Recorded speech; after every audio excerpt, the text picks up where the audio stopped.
sejarah kedekatan kucing dengan manusia, dan manfaat memeliharanya. Tahukah kamu, kucing telah hidup di antara manusia sejak ribuan tahun yang lalu. Pada awalnya, kucing-kucing berkeliaran di gudang biji-bijian milik manusia, untuk menangkap tikus dan hama lainnya. Dan akhirnya menyebar ke seluruh dunia, saat para pelaut membawa kucing ke atas kapalnya.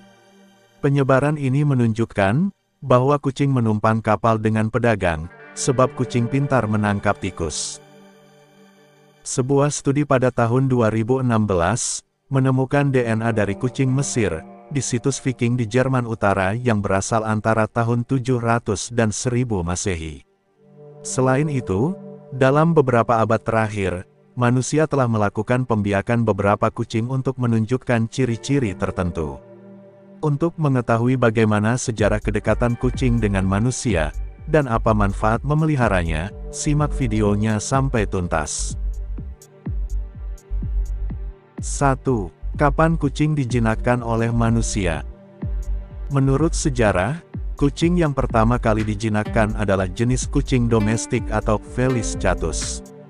Kucing ini merupakan anggota karnivora kecil dari keluarga Felidae. Dan satu-satunya jenis kucing, yang berdekatan dengan manusia, hingga dijadikan sebagai hewan peliharaan yang membahagiakan. Selain dapat mengendalikan hama, kucing juga telah memberikan sebuah persahabatan yang hangat pada manusia.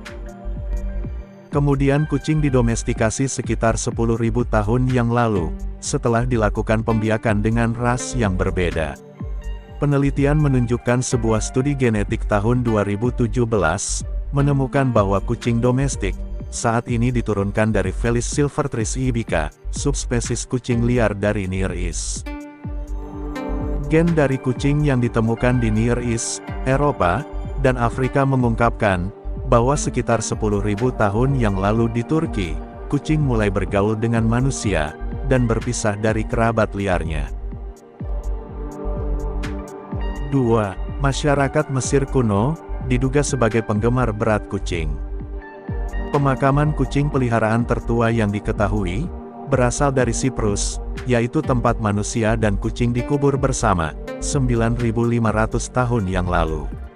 Tulang kucing juga telah ditemukan terkubur di lubang sampah berusia 5.300 tahun di China. Ini menunjukkan bahwa kucing, juga merupakan bagian dari kehidupan manusia di belahan timur. Namun, ada juga kucing-kucing yang dikorbankan dalam jumlah besar, sebagai bagian dari ritual keagamaan pada masa itu. Bastet, dewi berkepala kucing, dipuja sebagai pelindung, dan sebagai dewa kehamilan dan persalinan. 3. Apakah kucing merasakan emosi dengan manusia? Walaupun kucing bukan hewan yang cerdas secara sosial, namun ada pembuktian bahwa kucing menjalin ikatan emosi dengan manusia. Sebuah studi tahun 2002 di Journal of American Veterinary Medical Association, menemukan bahwa kucing dapat mengembangkan kecemasan akan perpisahan. Oleh sebab itu, kucing seringkali menunjukkan kecemasannya dengan tindakan, buang air kecil dan buang kotorannya pada tempat yang tidak seharusnya. Kucing juga tampaknya tunduk pada pemiliknya, dalam percobaan tahun 2015, di mana mereka disajikan dengan objek yang tidak dikenal, yaitu sebuah kipas angin. Dari kucing-kucing ini, 80% melihat antara kipas angin dan pemiliknya. Sementara itu, pemiliknya berbicara tentang kipas dengan nada suara yang meyakinkan atau khawatir. Kucing yang mendengar nada khawatir, lebih memilih untuk keluar ruangan, sehingga memungkinkan pemiliknya tenang. Ini menunjukkan bahwa kucing memahami emosi negatif dalam suara manusia dan meresponnya. 4. Studi tahun 2020 di Jurnal Animals. Ternyata selain memahami emosi manusia, kucing juga dapat mengenali emosi dari kucing lainnya. Dalam sebuah studi tahun 2020 di Jurnal Animals, temuan ini menunjukkan bahwa kucing telah mengembangkan keterampilan sosial yang memungkinkan mereka untuk memahami sinyal emosional manusia, yang merupakan faktor kunci untuk pemeliharaan hubungan antar spesies, dan untuk memperkuat ikatan manusia dengan kucing. 5. Bagaimana kucing membantu manusia? Sains menunjukkan bahwa kucing telah melakukan pekerjaannya dengan baik. Sebuah studi tahun 2016 di Jurnal Ilmu Perilaku Hewan Peliharaan menemukan bahwa menghabiskan waktu dengan kucing dapat mengurangi detak jantung dan tekanan darah pada pemiliknya dibandingkan dengan orang yang tidak memiliki kucing. Dan sebuah penelitian lainnya yang dipublikasikan secara online di jurnal Anthrozoos pada tahun 2015, menemukan bahwa kucing mengurangi mood negatif dari pemiliknya juga.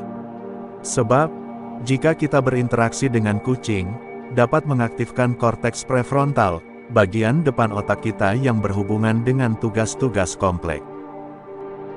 Dan sebuah studi tahun 2020, di jurnal PLOS ONE, menemukan bahwa bermain dengan membelai, melatih, dan memberi makan kucing. Aktivitas ini semuanya, termasuk dapat mengaktifkan wilayah korteks prefrontal, yang terkait dengan empati dan komunikasi nonverbal. Jadi, selain kedekatan kucing dengan manusia sudah ada sejak ribuan tahun yang lalu, ternyata kucing juga dapat memberikan dampak positif pada pemiliknya.